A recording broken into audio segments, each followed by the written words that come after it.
তিনি বিধানসভার সদস্য নন, কিন্তু আজকে রাজ্য বাজেটে বিষ্ণুপুরের সাংসদ সৌমিত্র খাকেও দেখা গেল। সৌমিত্রদা, আপনি সাংসদ, আজকে রাজ্য বাজেট বিধানসভা পেশ হলো, আপনাকে দেখা গেল এবং উন্নয়ন নিয়ে আপনারা বিভিন্ন সময় কথা বলে এসছেন যে উন্নয়ন হবে এবং ডাবল ইঞ্জিন সরকার এলে রাজ্যের চেহারাটাই বদলে যাবে, আপনারা বারবারই বলতেন। কি বলবেন আজকে বাজেট? আজকের বাজেট আমার মনে হয় না গত 50 বছর এত ভালো বাজেট হয়েছে।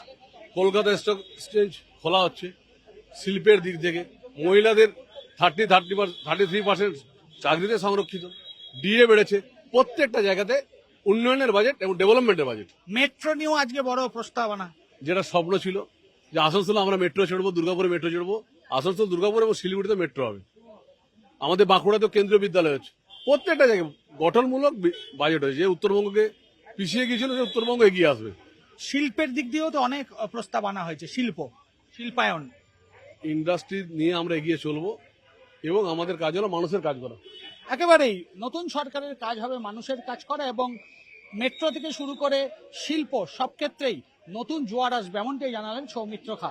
ক্যামেরায় কুণাল চৌধুরীর সঙ্গে ভেঙ্কটেশ্বর লাহিড়ী, নিউজ 18 বাংলা, কলকাতা।